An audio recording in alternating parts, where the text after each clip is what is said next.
I hope you're having a great Saturday evening. I am First Alert meteorologist Dorian Miner, giving you the first alert to two winter systems that will be moving through within the next several days. The larger one, and that's the one with accumulating snow and ice, that will be moving in by Tuesday evening and bringing us some snow and ice, of course, by Tuesday night into Wednesday morning. Let's take a look at your First Alert forecast, and now we are within the time frame where we are continuing to refine the details. We have a much better understanding of the timing of this system and not as strong of a confidence there in terms of how much snow, but rather the fact that we are going to see a mainly snow event as well as the very small potential along the coastline for some accumulating ice and sleet. So let's walk through the details here. Again, we are breaking these first alert weather days into two parts, and that's simply because it's not just the potential of wintry precipitation. We are also watching the potential of some very cold temperatures and much colder wind chills that I will talk about in just a moment. Now, the bottom line by Tuesday evening and Tuesday night is that potential of wintry precipitation. Again, there are still some uncertainties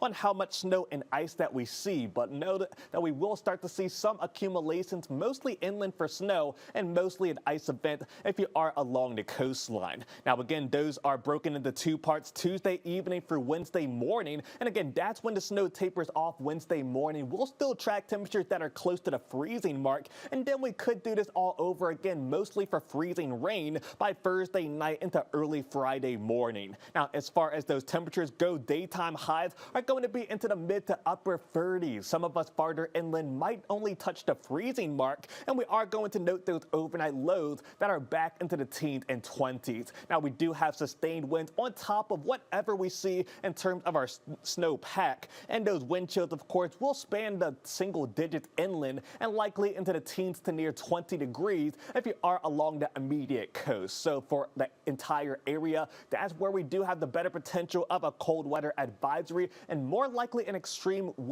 cold warning rather that we are going to see, especially later on in the upcoming week. So some very dangerous conditions, and again, we'll break those details down in just a moment. Here's a look at future tracker overnight into early Sunday morning. We are going to start off with a batch of rainfall, likely not as heavy as what we saw Saturday morning, but it will still be there for your Sunday morning plans and will slowly dry back out by our Sunday afternoon and evening. Now, the one caveat that you do see on future tracker is that the winds will be stronger, likely gusting between 30 and 35 miles per hour, and we do have lake wind advisories that are currently in effect for Orangeburg, Clarendon, and Berkeley counties. Those winds will gradually diminish, and again, that's the result of Arctic air that will be building into our area by Sunday night into early Monday morning. Now, Monday, we don't have any issues. I do think that will be the last full day to prepare for any winter impacts. And then Tuesday morning, we will start off dry, but some of the high resolution models have been pointing towards a couple spots of rainfall that start into the Thursday morning and early afternoon time frames. Now, temperatures by Tuesday will still be a little bit above freezing, likely into the upper 30s, near 40 degrees at times.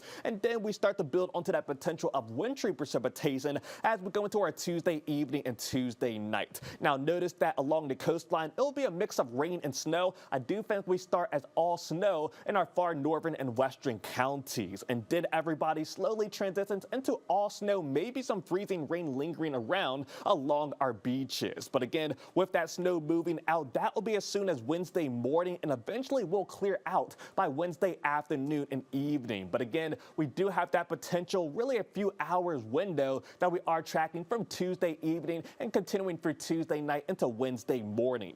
Here's a look at our latest forecast models. The one that I just showed you is the European model, painting a mainly snow event, especially as we start to build onto those nighttime lows that are into the mid to upper 20s. That will be strongly dependent on how much moisture that we see, but again, we do have Arctic air building in, and that will certainly help with any of our snowfall rate and totals here across the area. The GFS and some of our other outlier models have been pointing towards less snow and more ice accretion. We'll have to watch those trends very closely because that will make a very significant impact on our snow totals and, more importantly, those impacts to travel and maybe some power outages where we do have above ground power lines. Now, those winter impacts, again, mostly in the form of snow. I do think we have that very small window of sleet and freezing rain. I don't think we see any pure rain at all until we get into our later system beyond our Tuesday and Wednesday time frame. And then those wind chills are going to be the most dangerous factor. Very likely we are going to see those wind chills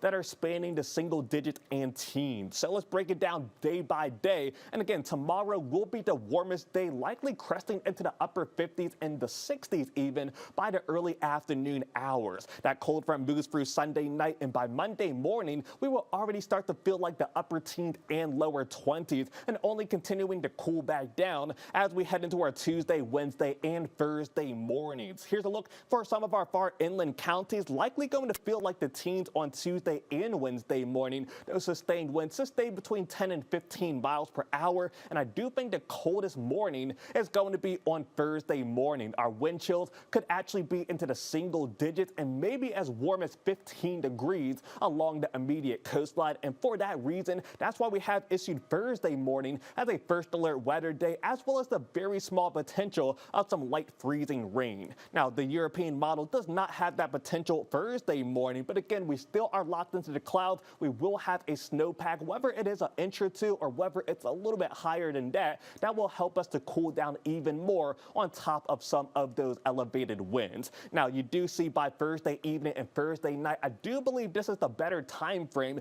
as we watch an area of low pressure develop just off of the coast. So maybe some rain, maybe some freezing rain even for your Thursday night. And I do think that potential becomes a little more widespread as we head into our early Friday morning hours. So if you were planning to head back out to work, I do think we have some more issues, especially with those temperatures during the day that are going to stay into the 30s. So not too much melting at all. So make sure that you are proactive and really plan for a few days to be without travel outdoors. Be sure to download the Live 5 First Alert Weather app for all of the latest information, and our team of meteorologists will be working around the clock to give you the first alert to snow and ice totals here across the Lowcountry. Have a great and safe night.